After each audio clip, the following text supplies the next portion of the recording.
ఏదేమైనా రాజకీయాల్లో అదృష్టం కలిసి రావాలి.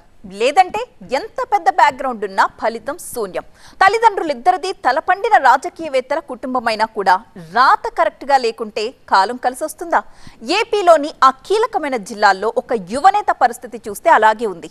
అరంగేట్రం అయితే చేశారు, కానీ ఆ స్థాయిలో ముందుకు వెళ్ళలేకపోతున్నారట. ఇంతకీ ఎవరైనా ఎందుకు ఆ పరిస్థితి? ఆయనకు ఎదురవుతున్న కఠినమైన పరిస్థితులేంటో ఇప్పుడు చూద్దాం.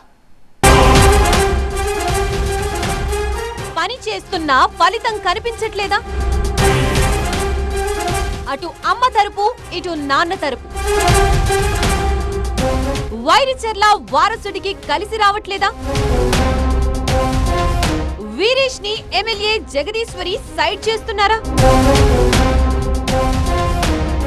ఏపీ రాజకీయాల్లో వారసత్వం ఎంతో మందిని ఉన్నత స్థానాలకు చేర్చింది. అదే దారిలో ముందుకు వెళ్లాలనుకుంటున్నారు వైరిచర్ల వీరేష్ చంద్రదేవ్. ప్రస్తుతం అధికార టీడీపీలో కీలకంగా వ్యవహరిస్తూ రాష్ట్ర కార్యదర్శిగా బాధ్యతలు నిర్వర్తిస్తున్న వీరేష్ అనుకున్నంత స్థాయిలో ప్రభావం చూపలేకపోతున్నారట.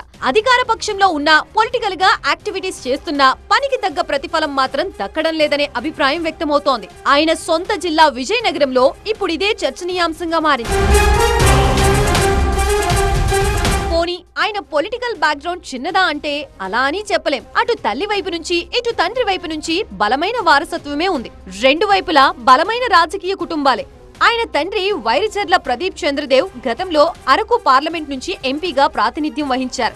వీరేష్ పెద్దనాన్న వైరిచర్ల కిషోర్ చంద్రదేవ్ కాంగ్రెస్ పార్టీలో జాతీయ స్థాయి నేతగా అప్పట్లో కీలకంగా వ్యవహరించారు.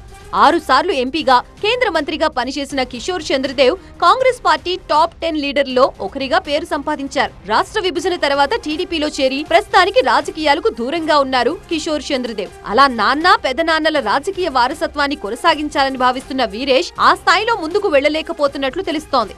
ఎంత ప్రయత్నించినా వీరేష్ కి రాజకీయాల్లో కలిసి రావడం లేదట. ప్రస్తుతానికి కురుపాం నియోజకవర్గం నుంచి రాజకీయాలు చేస్తున్న వీరేష్ అనుకున్నది సాధించడంలో మాత్రం ఎందుకో వెనకబడుతున్నారు.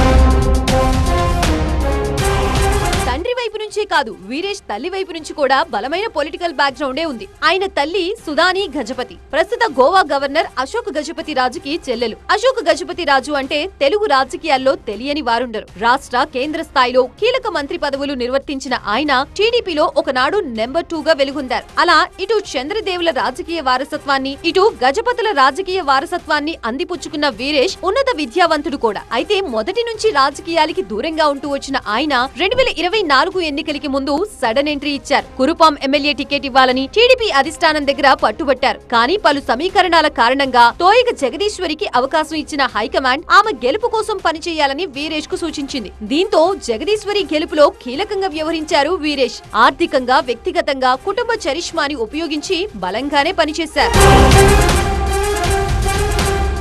ఎన్నికల్లో కూటమి గెలిచాక వీరేష్ కి ఏదైనా నామినేటెడ్ పదవి దక్కుతుందని అంతా భావించారు. ఆయన అనుచరులు సైతం బలంగా ఆశించారు. కానీ ప్రభుత్వం ఏర్పడి ఏడాది దాటినా ఇప్పటి వరకు వీరేష్ కి అలాంటి అవకాశం ఏదీ దక్కలేదు. అంతేకాదు, స్థానిక ఎమ్మెల్యే జగదీశ్వరి ఇప్పుడు వీరేష్ కి ప్రాధాన్యత ఇవ్వడం లేదన్న టాక్ కూడా నడుస్తోంది. కూటమి అభ్యర్థి గెలుపు కోసం వీరేష్ ఎంతో కష్టపడ్డారని, జగదీశ్వరి మాత్రం ఆయన్ని రాజకీయ ప్రత్యర్థిగానే భావిస్తూ దూరం పెడుతున్నారని గుసగుసలు వినిపిస్తున్నాయి. కురుపాం నియోజకవర్గంలో రాజకీయాలు చేయడాన్ని ఎమ్మెల్యే జగదీశ్వరి అంతగా ఇష్టపడడం లేదన్న టాక్ వినిపిస్తోంది.